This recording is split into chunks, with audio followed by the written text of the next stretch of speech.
မင်္ဂလာပါကျွန်တော်အန်ဒရူပါဒီနေ့မှာတော့အရသာလက်ရှိလွယ်လွယ်ကူကူလေးလှုပ်ရှားလို့ရတဲ့ဖတ်ထုတ်အသားပေါင်းနည်းလေးတစ်မျိုးကိုလှုပ်ရှားပြမှာဖြစ်ပါတယ်အရင်ဦးဆုံးကြက်သွန်ပြူနဲ့ချင်းကိုဓာပြရိုက်ပြီးတော့ညက်နေအောင်လို့နှုတ်ဆင်းထားလိုက်ပါကြက်သွန်မိတ်တွေကိုလည်းနှုတ်ဆင်းထားလိုက်ပါမယ်ဝတ်သားကြိတ်သားတွေကိုခုနနှုတ်ဆင်းထားတဲ့ချင်းကြက်သွန်ပြူကြက်သွန်မိတ်တွေကိုထည့်လိုက်ပါပဲငယ်များကြီးကြာညွတ်ဟင်းချက်ဝိုင်းခရုစီတကြားငရုတ်ကောင်းမုံကြက်သားမုံနဲ့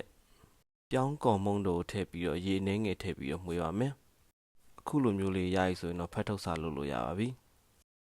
ကျွန်တော်ပြထားသလိုလေးဖတ်ထုတ်ရွက်လေးကိုအရင်ခံပြီးရင်တော့အသားလေးကိုထပ်ထည့်ပြီးရင်ဖတ်ထုတ်ရွက်လေးကိုထပ်ထည့်ပြီးတော့တက်လွှာပြီးတက်လွှာလုပ်သွားပါမယ်အပေါ်ဆုံးလွှာရောက်ရင်တော့ဖတ်ထုတ်ရွက်လေးနှစ်ရွက်ကိုအုပ်လိုက်ပါမယ်အခုလိုမျိုးလေးရေနှင်းငယ်ထည့်လိုက်ပါမယ်ပေါင်းဝဲမှာအခုလိုမျိုးလေးနိုင်ဝက်ခံပေါင်းပြီးရင်တော့နောက်ဆုံးမှာဖတ်ထုတ်အသားပေါင်းလေးရရှိဖြစ်ပါတယ်ဖတ်ထုတ်သားပေါင်းနဲ့တွဲစားဖို့ငရုတ်စီမွေးလေးကိုခုလိုမျိုးလေးငရုတ်တီးနဲ့နှမ်းနဲ့စီဘူးလေးနဲ့လောင်းထည့်ပြီးလုပ်လိုက်ရပါပြီ။ကဲနောက်ဆုံးမှာတော့အရန်ရတာရှိပြီးအရန်လွယ်ကူတဲ့ဖတ်ထုတ်အသားပေါင်းလေးရရှိဖြစ်ပါတယ်။လုပ်ရတာလွယ်ကူရွှေ့ရှင်းပြီးတော့ခုလိုမျိုးအလှော်လေးတွေနဲ့ဆိုတော့အရန်ကိုစားကြတဲ့ပေါ်လေးပါ။ကဲစားကြပါဦးဗျာ။